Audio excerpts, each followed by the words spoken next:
Dan ketika diklik akan dimunculkan list seperti ini. Maka akan dihasilkan penjualan merek Acer di bulan April sebesar 15.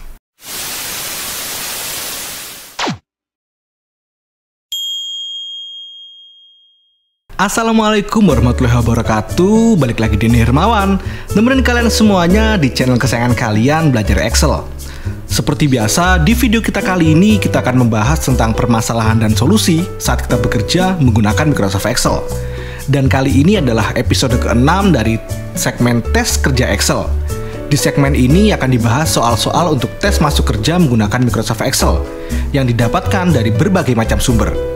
Kali ini kita akan membahas tentang tes kerja untuk admin sebuah toko komputer, di mana tes ini ditujukan untuk admin yang akan mengelola penjualan sebuah toko selama 1 tahun.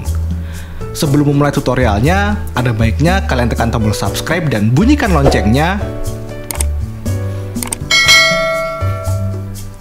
agar kami terus termotivasi untuk menghadirkan video tutorial Excel terbaik untuk Sobat Excellent semuanya. Untuk mempermudah kalian mengikuti tutorial ini, kalian bisa mendownload file yang digunakan dalam tutorial ini melalui link yang ada di deskripsi. Dan jika kalian memiliki soal yang ingin dibahas seperti ini, kalian juga bisa mengirimkan filenya melalui email yang ada di deskripsi. Tanpa berlama-lama, langsung saja kita ke tutorialnya.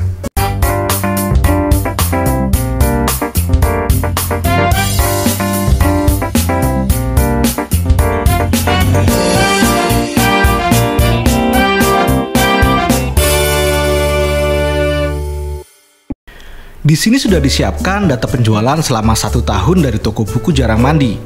Nantinya kita hanya diminta untuk melakukan beberapa instruksi, yaitu mengisi data merek dan bulan pada sel B15 dan C15 menggunakan data list atau yang biasa kita sebut dengan dropdown. Lalu pada sel D15, jika merek dan bulan belum diisi, maka diinginkan hasil input merek dan bulan. Jika hanya merek yang diisi, maka diinginkan hasil input bulan. Begitupun sebaliknya, jika yang diisi hanya kolom bulan, maka diinginkan hasil input merek. Dan jika sudah diisi keduanya, maka diinginkan hasil penjualan sesuai dengan bulan dan merek. Untuk memulai, kita akan membuat drop-down list pada sel B15 dan C15. Kita mulai dengan mengerjakan merek atau B15 dulu. Kita arahkan kursor ke B15, lalu klik menu bar data dan pilih menu data validation. Maka akan ditampilkan Windows baru seperti ini.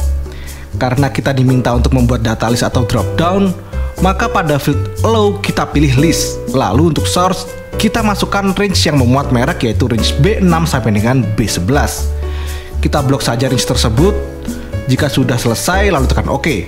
Maka pada sel B15 akan ditampilkan sebuah tombol drop down, dan ketika kita klik akan ditampilkan list yang memuat merek sebagai berikut.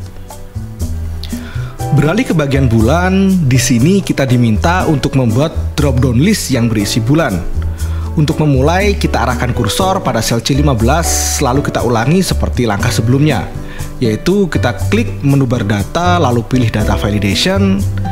Pada field allow, kita pilih list, lalu untuk source, kita masukkan range yang memuat bulan penjualan, yaitu range C5 sampai dengan N5. Tekan OK, maka pada sel tersebut akan dimunculkan tombol drop down, dan ketika diklik akan dimunculkan list seperti ini. Jika kalian ingin lebih memahami drop down, kalian bisa menonton video 5 tentang membuat drop down dengan cara klik link di atas. Kita berlanjut ke kolom jumlah atau sel D15. Kita akan mengisi sel ini dengan instruksi yang dijelaskan sebelumnya. Kita arahkan kursor pada sel D15 dan kita akan menulis formulanya step by step sesuai dengan instruksi. Pertama-tama, kita akan mengetik formula yang akan menghasilkan output input merek dan bulan saat sel B15 dan C15 belum diisi. Untuk melakukannya, kita ketikkan sama dengan if buka kurung, lalu untuk logical testnya, karena kita menggunakan dua logical test yang harus sama-sama dipenuhi, maka kita gunakan fungsi N. Kita ketikkan N, buka kurung, lalu untuk logical test pertama, kita masukkan is blank, buka kurung. Lalu masukkan sel yang memuat data merek, yaitu B15. Lalu tutup kurung untuk mengakhiri fungsi is blank. titik koma, lalu kita masukkan logical test kedua. Kita ketikkan lagi isBlank buka kurung, lalu masukkan sel yang memuat data bulan yaitu sel C15 dan tutup kurung lagi untuk mengakhiri fungsi isBlank yang kedua. Fungsi isBlank sendiri adalah fungsi yang menghasilkan nilai true jika value yang dimasukkan bernilai blank atau kosong, dan menghasilkan nilai false jika value yang dimasukkan tidak kosong. Tutup kurung untuk mengakhiri fungsi n. Jika kalian ingin lebih mendalami fungsi n ini, kalian bisa juga menonton video 25 tentang logika AND dan OR dengan cara klik link di atas. Tekan titik koma, lalu masukkan value if true atau nilai yang dimunculkan jika logical test tersebut benar. Kita masukkan input merek dan bulan. Titik koma, lalu kita masukkan value if false. Di sini kita isi kembali dengan menggunakan fungsi if atau biasa disebut dengan if berjenjang atau if nested. Kita ketikkan if buka kurung, lalu untuk logical testnya kita gunakan isBlank buka kurung lalu masukkan sel yang memuat informasi merek yaitu sel B15. Tutup kurung untuk mengakhiri fungsi isBlank, lalu titik koma dan masukkan value if true yaitu input merek. Titik koma, lalu untuk value if false kita masukkan if yang ketiga.